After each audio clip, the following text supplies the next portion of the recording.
24 ta' Ottubru San Anton Marija Claret, Isqof, għex bejn l-1807 u l-1870. San Anton twieled f'Las Salent, Spanja. Kien il-ħames wieħed minn 11 il-wild. Missieru kellu fabbrika tal-insiġ u Anton intefa' jaħdem miegħu. Iżda beda jħoss li din ma kienx il-vokazzjoni tiegħu. Xtaq isir saċerdot. Fl-1835 ġie ordnat assis meta kellu 28 sena. Sentejn wara inħatar kappellan ta' Salent u intefa' b'ruħu u b'ġismu għal pritki u xerret kemm felaħ id-devozzjoni lejn l-Ewkaristija u lejn il-Madonna. Jgħidu li kien iżomm il-kuruna tar-Rużalju dejjem f'idejh. Ftit snin wara ġitu il-ħajra isir missjonarju u mar Ruma biex jingħaqad mal-kongregazzjoni tax-tixrid tal-fidi. Hemm għamel irtir għand il-Ġiżwiti u billi ħaseb li jekk ikun Ġiżwita ikun aktar faċli għalih li jmur il-missjoni daħal magħhom. Iżda sentejn wara kellu jħalli minħabba saħħtu u mar lura lejn Spanja. Meta kellu 42 sena, fl-1849, flimkien ma' 5 saċerdoti oħra ta' bidu għal kongregazzjoni ġdida. Ħadu l-isem ta' Uliet Missjonarji tal-Qalb Imqazza ta' Marija. Iżda n-nies bdiet issejħilhom issibhom bħala il-Larentjani.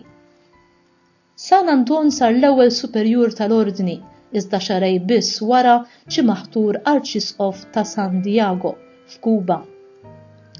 F'Kuba ħadem bis-sħiħ biex itejjeb il-ħajja tan-nies tal-post, speċjalment tal-ilsiera, u biex jeqret il-konkubinaġġ. Dan qajjem l-edewwa kontrih u bdew isiru attentati fuq ħajtu. Darma minnhom ħelisa farred kbir fuq wiċċu li baqa' jidher ħajtu kollha. Ir-raġel rid joqtlu nqabad u ħeles mis-sentenza tal-mewt meta l-Arċisqof stess indaħal għalih. Fl-1858 San Anton ġie imsejjaħ biex jaħdem fi Spanja u biex fl-istess waqt ikun il-kappillan tar-Reġina Isabella II. Biċċa xogħol kbira li jagħmel kienet li waqqaf stamperija b'librerija Kattolika li bdiet tforni eluf ta' kotba bi prezzijiet l-aktar baxxi biex issaħħaħ il-fidi tal-poplu Spanjol. Ir-Rivoluzzjoni Spanjola tal-1868 ir-Reġina Isabella kellha taħrab lejn Pariġi. Il-qaddis kellu jmur magħha. Fl-1869 mar Ruma biex jgħin fit-tħejjija tal-Kunċilju Vatikan II u jieħu sem fis-sezzjonijiet tiegħu. Fil-Konċilju huwa kien difensur qawwi tal-infallibilità tal-Papa. F'waħda mis-sezzjonijiet ħassu ħażin u minn dakinhar saħħtu baqgħet sejra lura. Fis-sena 1870 hu rritorna fi Franza fejn miet f'monasteru taċ-Ċisterċensi qrib Norbonne fl-24 ta' Ottubru tas-sena 1870 fl-età ta' 63 sena. Il-Papa Piju XII ikkanonizzah fis-7 ta' Mejju tas-sena mqazza tal-1950.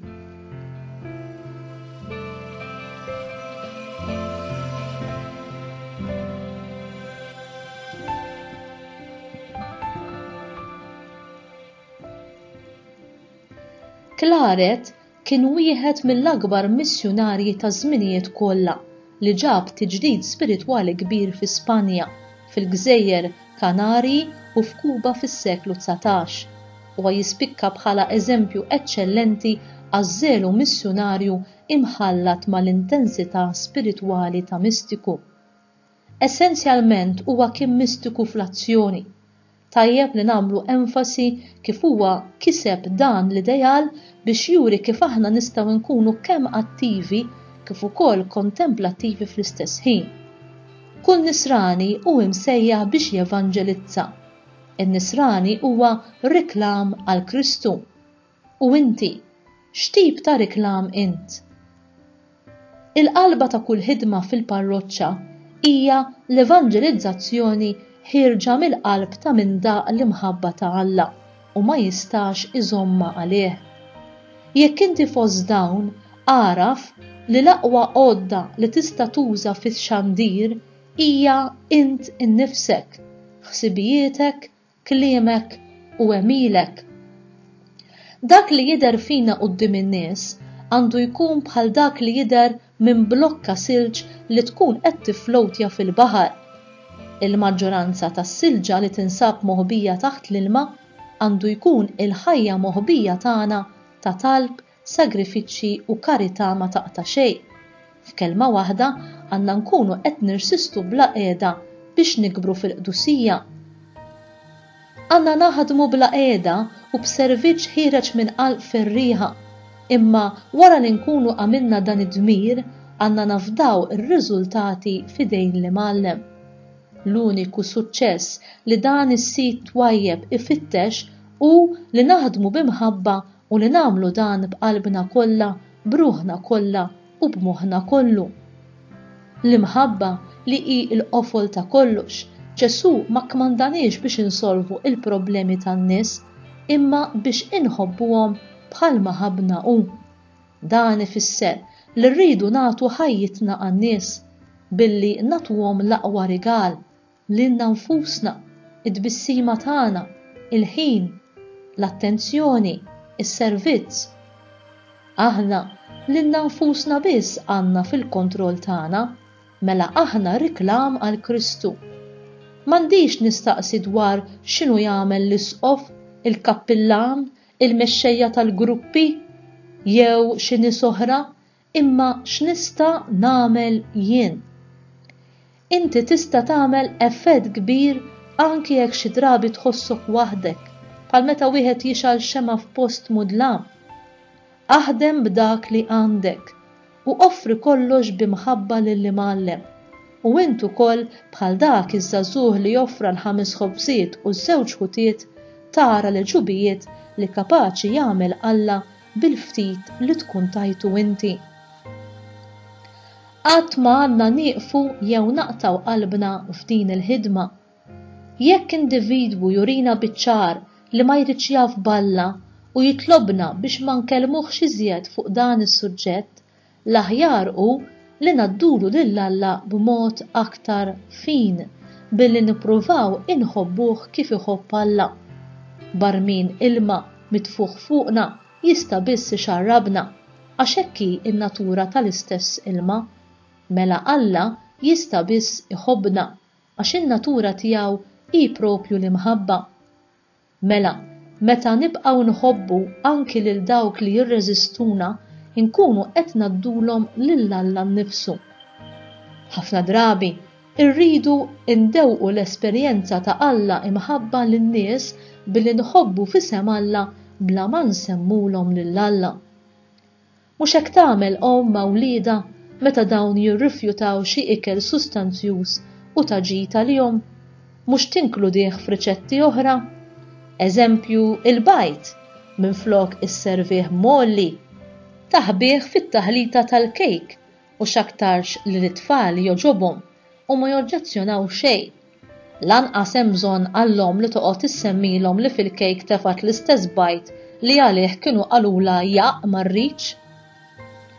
U fl-aħħar nett, il-ferħ għandu jimla l-qalb ta' kull ħaddiem u propju l-kliem li jgħid Sidna Ġesu lid-dixxipli meta marru ferħana jirrakkuntawlu minn xiex kienu għaddew meta kien bagħthom ixandru b'xarat tajba.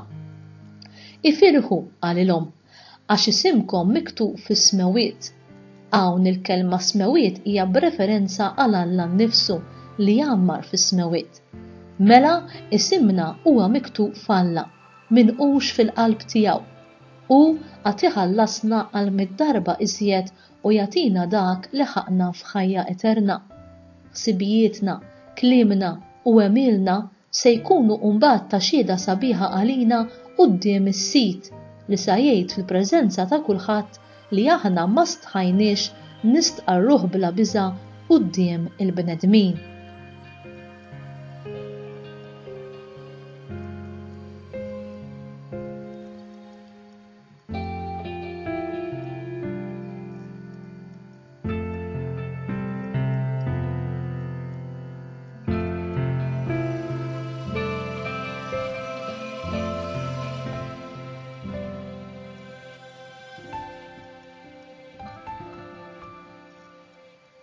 Talba mill-liturġija tas-Sijat. O Alla, Int qawwejt lill-Isqof San Anton Marija Claret b'imħabba u sabar bla tarf biex ixandar il-bxara tajba lill-popli. Bit-talb tiegħu għatina ninfittxu biss dak li huwa tiegħek u li nagħtu ruħna bil-ħeġġa kollha ħalli nirbħu aħwa oħra fi Kristu Ġesu Sidna li huwa Alla. Amen.